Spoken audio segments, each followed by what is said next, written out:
Hello, Gravitrons. I'm more gravity. Let's play chess.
So what I did there was use this as a stem game to show a lot of what happened in the opening and middle game, and then as I was under time pressure in the actual game, 36 seconds here, then I made some really bad moves, and my opponent also, when his pawns were close, like here, I moved away, but um, good move, and what? So I moved back, and now white should probably check with pawn to d7, although that doesn't really do him all that much. Black still has the board here to mate in 81 by way of torch 4, but yeah, because after white plays pawn to d7 check, then black will occupy the hole on e7 and still have enough to flank black by the use of both the h pawn and the a pawn, even if my king is tied down to the defense. So let's show this in practice. I might have to force the computer's hand here a bit here, but I'll allow myself to do that. Black needs to play king e7, and I'll get rid of this pawn because why not? And now, so in this version, it'd be tempting to capture on e6, but then d8 equals queen, and black is probably still winning, but you don't want to do that. You save yourself the trouble, keep your king where he is. He's still guarding the d8 promotion square, and he's still blocking the e file from the e6 pawn. So, much like I did in the game here, then we kind of can just choose a pawn to race up the board. See, now in this version, my opponent has committed to the queen side. The main idea is like if he kind of doesn't commit. So let's try this, and then what if white sort of tries to hold the center? It's not a good idea. It doesn't work because there aren't any good ideas that work for white. But then the idea is for black to force the win, we start marching the a pawn up, and white's the king is simply not enough of a enough of any. The king is not a long range piece and can't handle both flanks at the same time. So that's the main idea, and similar to what was presented in the game. I'm almost tempted to play that one out. Now, this is the game with some of the shenanigans from being down to 36. Where was it? Where we were 36 seconds, 31 seconds here. Yeah. So this is black in a good deal of time trouble trying to save the game, and I did, I think. Right, I won that game. I ended up winning the game, but for instance, the rook sacrifice on e5 was totally. No, actually, it was necessary. And maybe this is where I thought white could check with d6, but white doesn't get the turn.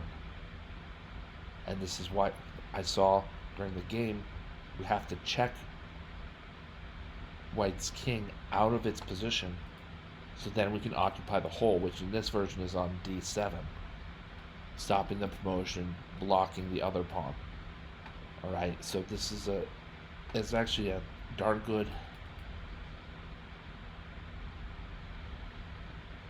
Yeah, Torch has a different way to handle this, and I have to admit I don't know without rook e5 check how does black.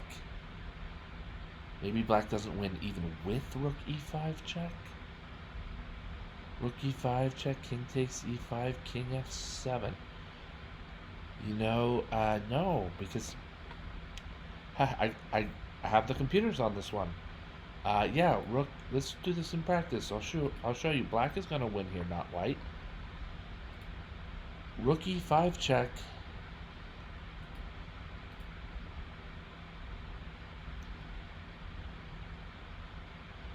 Maybe to g6, then to f7.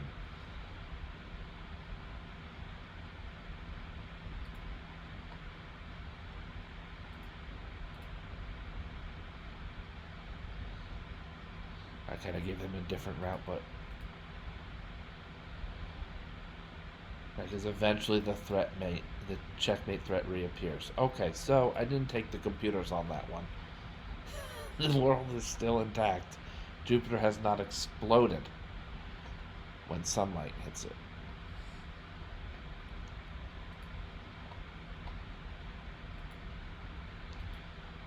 Okay, so we'll go back to the game that I played. Just here, we're starting from a point in the game where black had a lot of control, and we're just going to show how to tie things up well, rather than, rook sacrifices that work but were unsound entirely, and anything like any kind of that. We're just going to show a more nice and neat way for black to really just make this game out of reach. And I think this version that I give here pretty much does that quite strongly.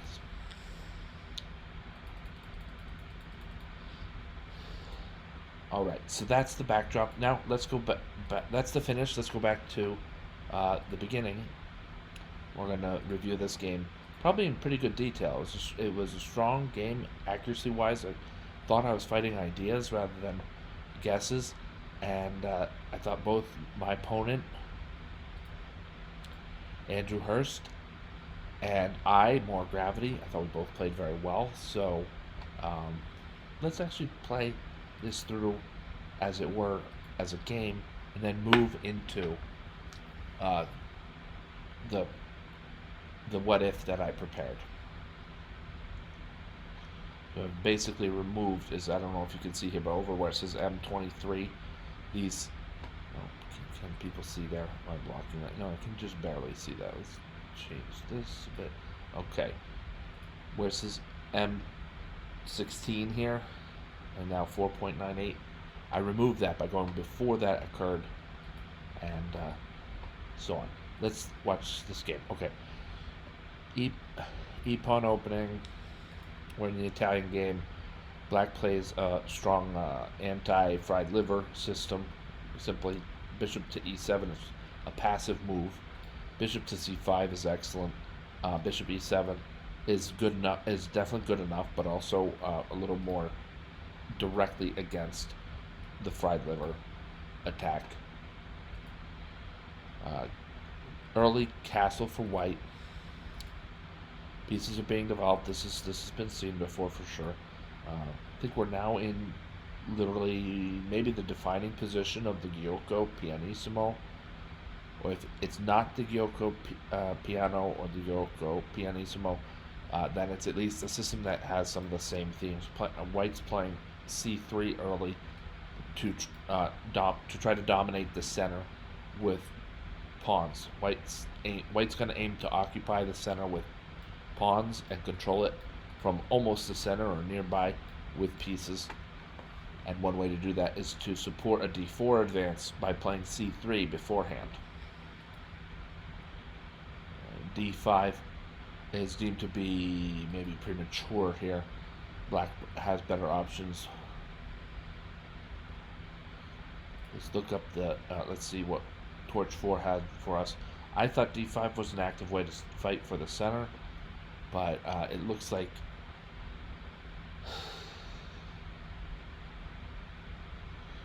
knight takes e4 brings in the rook to if the rook, he won't, but if the rook were to recapture on e4, then the fork d5 forks the rook and the bishop. So that's a strong play for black here, to play knight takes e4 and be up ahead a full pawn in the early going here, plus the positioning of a very aggressive knight. And who knows, removing that knight might not be optimal. So I missed that. That's why this is a miss. And then with pawn exchanges on d5, which I was prepared for, we now have an interesting move by white when he sheared Andrew. So when he plays knight takes e5, black plays knight takes e5. We're exchanging knights, and the rook is in motion here, but I thought maybe prematurely. And having the rook on e5 this early, I think the pawns and bishops and queens and the queen, or even the knight in some cases, are going to find ways to attack the rook for position mostly. So it's a trade of minor pieces in the center. d4 is the best move, has the right idea. We just want to be sure too, as white, that we're planning at some point on rook to e1. Rook back to e1, in my opinion, is called for. Oh, nope. I saved him the trouble. Here's a mistake. Yikes. But I thought if rook takes d5, then bishop takes h2 check, king takes h2, queen takes d5, liquidates a rook and a pawn for the bishop pair, so that maybe that wasn't the best idea. But I also thought white's king is a little bit loose on the h file here on h2. My queen is active. My opponent's queen and queenside pieces are not. And what a boon that I can claim the e file with just a single move.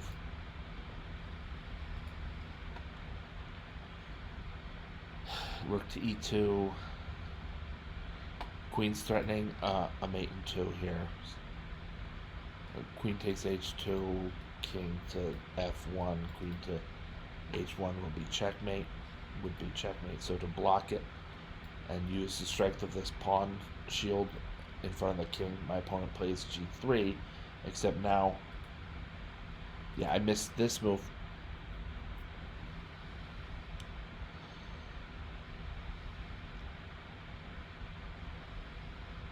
Yeah, I thought queen g4 is better. Queen g4 is pretty good. Queen h5 capitalizes on the same thing. So queen h5. Point is, we're trying to at least momentarily pin white's rook to his queen so that we can activate our bishop even better than where he is already and make it a pin by a minor piece and win the exchange. I guess I handled this poorly. Queen to h3.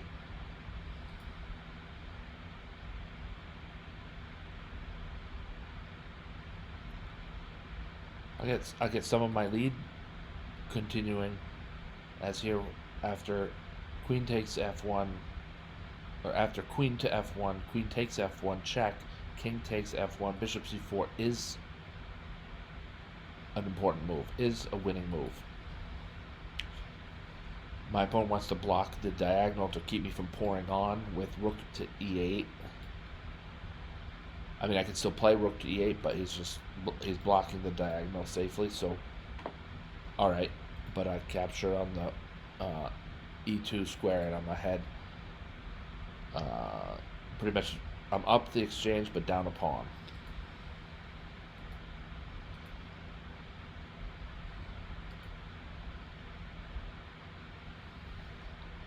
F4 is a strong move to help control the center and make a really strong pawn chain. In general, though, with bishops of the same color,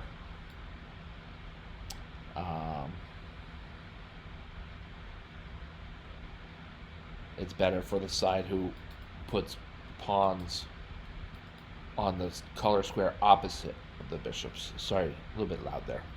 My apologies. But it's better for the side.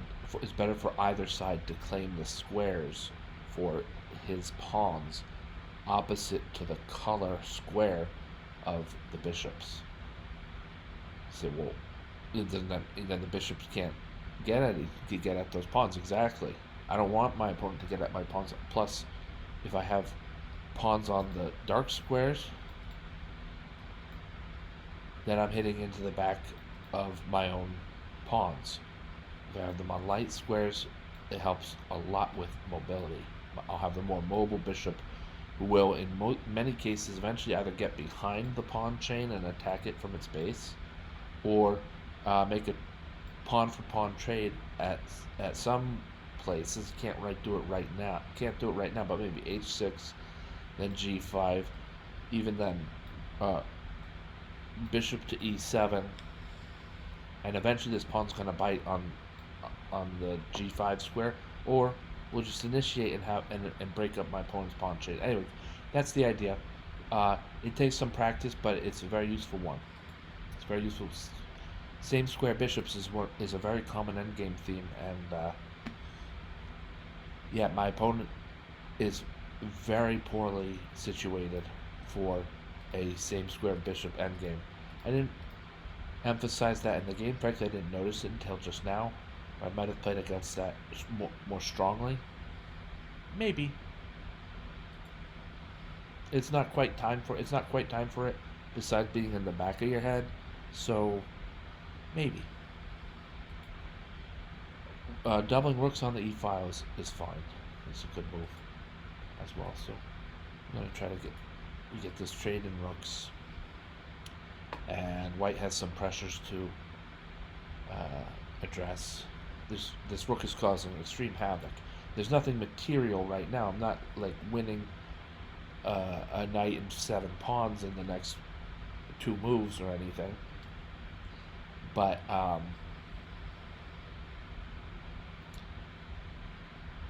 this rook is huge, guys. This rook is huge. He's got scope almost to the maximum. He's attacking a minor piece that's unprotected. He might be pinning another minor piece on d2 in short notice. He'll have targets out of these flat pawns on the queen side. So this rook is the strongest piece on the board, in both in relative piece value, but also in how he's interacting with the other pieces. Now I want to see this. Rook to d1. Rook to d1, and then Torch says, "Oops, nope. Rook to d1 check, my friends." Then king c2. We might play rook f1 to undermine the defense of the. That's pretty cute. Okay, let me show this.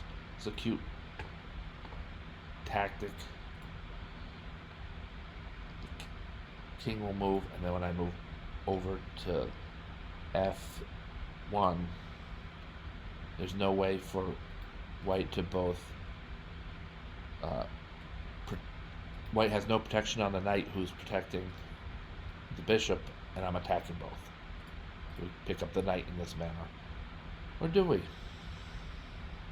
Yeah. Not quite as strong as we thought, huh?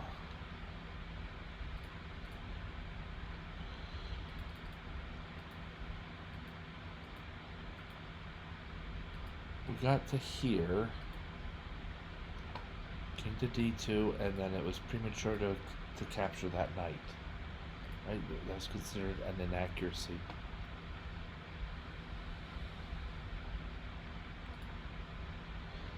Alright, so it's a game, but this is better positioning. I don't know.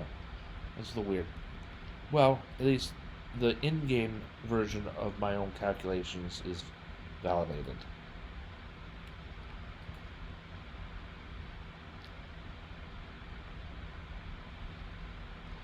For not giving the check on d1 first, because now it is tempting to protect the knight with for white to protect the knight with his king. I guess really some of these moves are showing that white can ignore the threat on the knight. The moment I take that knight is the moment the king goes to e2 and has all of the black rooks squared. All the black rooks squares covered.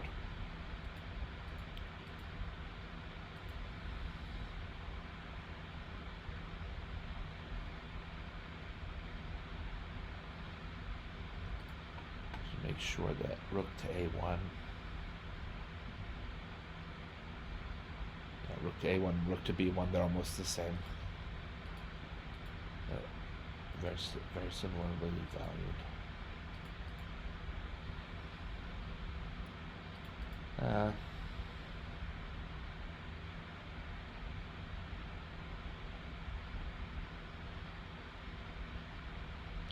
Well, anyway, under pressure, I mean, the better move here for white is bishop to e1, but it just seems like I think black's gonna burst through somehow. Gonna maybe just jostle loose some of the pawns and pick them off with the superior piece being the rook. My opponent left the defense of his bishop, and that cost him dearly. So that was game pretty much.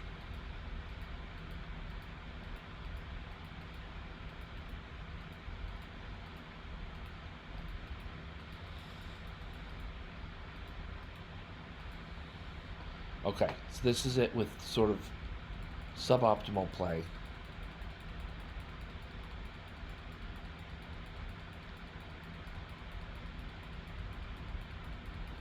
That's the game how actually was. And I wanted to go to here.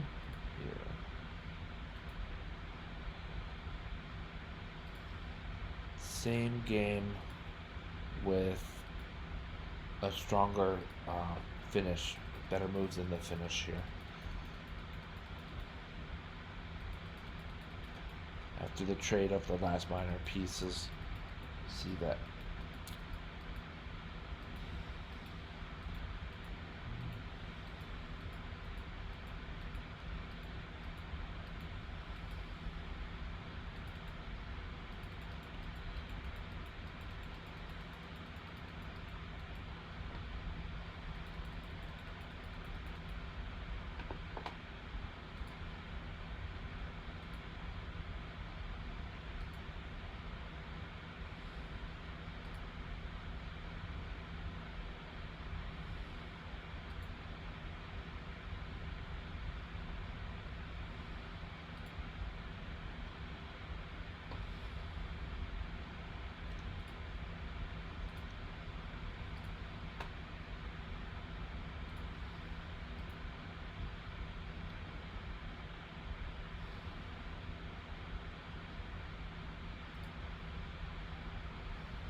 The beginning was a little bit jostled here, I guess. Yeah. After that was a little bit more accurate, stronger game.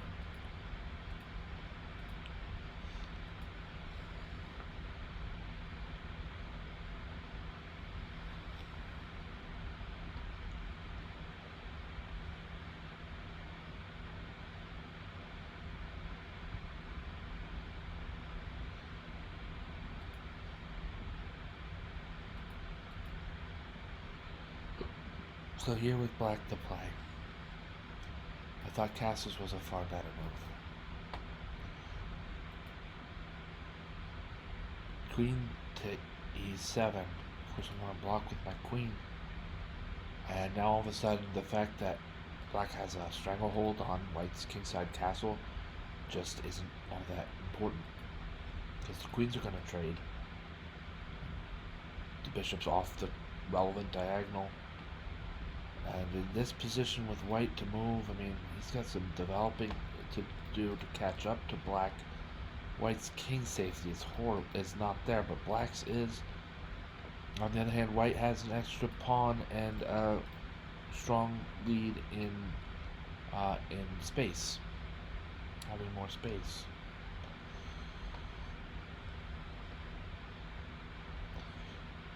White is behind on the clock by 53 seconds.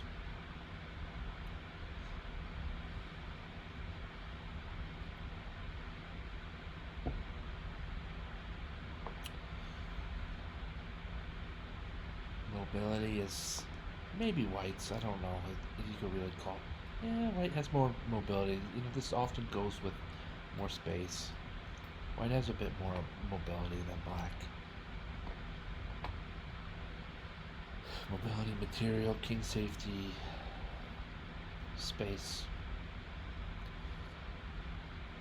initiative, clock. So yeah, the initiative, it's white's turn to move, and beyond that there's not much in terms of a forcing attack. So initiative is just about even then.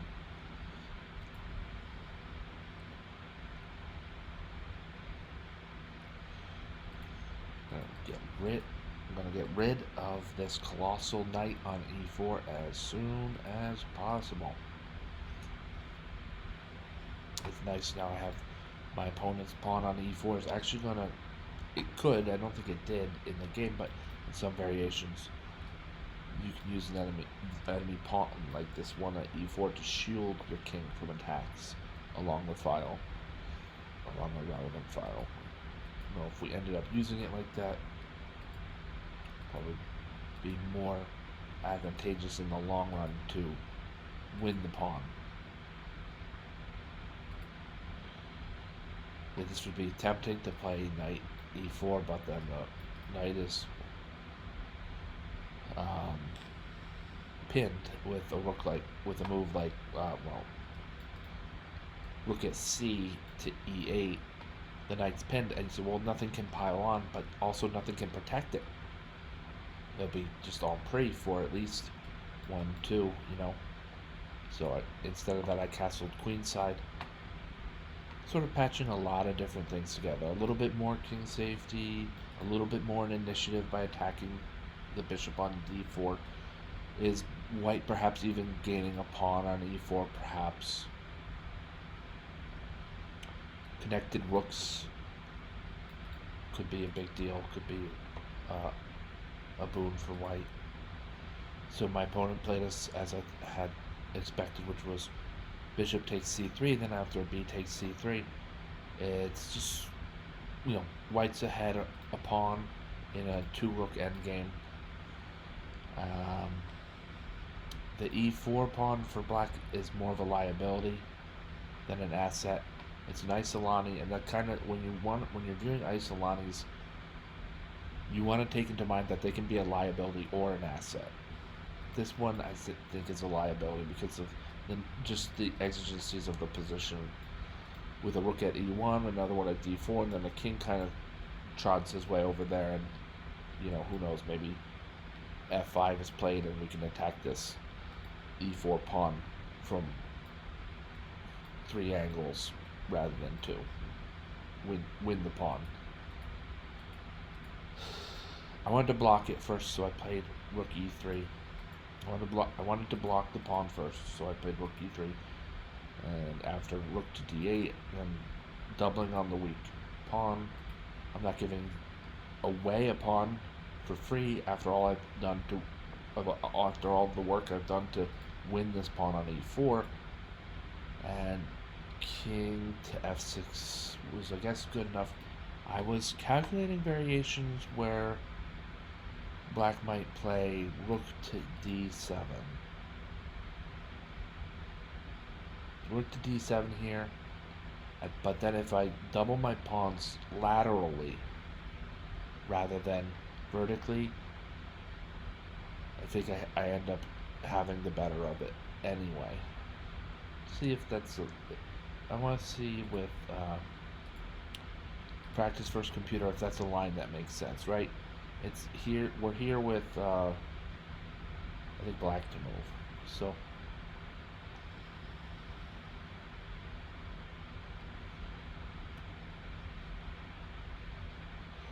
but I wanted to see rook to d7. Like, it's an excellent move, so I might be on the right track here. We trade rooks. My opponent gets gets the pawn on d5. I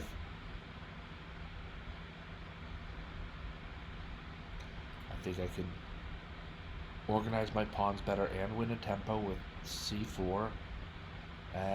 Overall, this looks good for white. It's not easy peasy or cookie cutter, but white has 2 extra pawns. It's white's turn to move, things like that. This overall, this is strong for white. I have, out of the 2 kings, I think my king is probably slightly better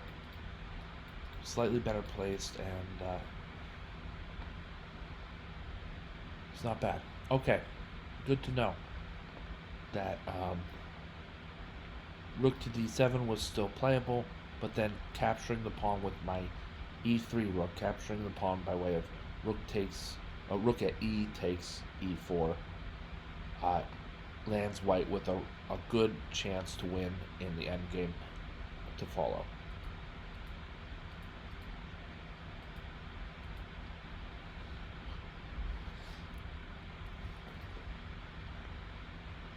And then I did see the rook to a3 was a strong move as well here, to swing my rook over and in some cases bring the rook to a6 for a stronger hold over the position. And white is just covering so much more territory. We're starting to really squeeze black. First, we want to take care of black's threats, so king to e3 blocks the pawn from moving. And I'm not afraid of h takes g3, h takes g3, so I'm letting that threat sort itself out, and instead playing to keep the a pawn, at least for the moment, right where it is, and see how black responds to rook to c6. In most circumstances, it would be rook to c6. Rook to c6.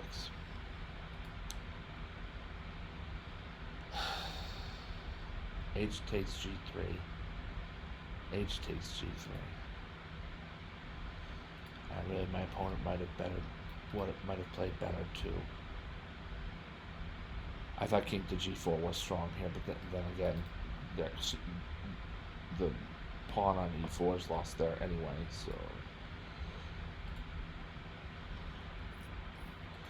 yeah. Rook takes e4 is just straightforward and immediate here.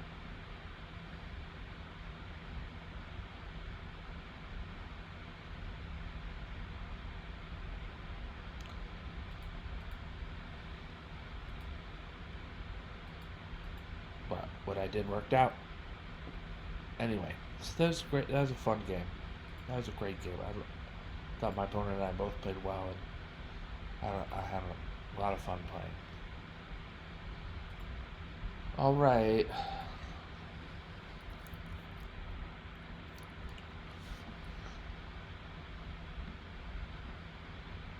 Thank you for watching. Thank you, Gravitrons. I'm more gravity. Have a great night.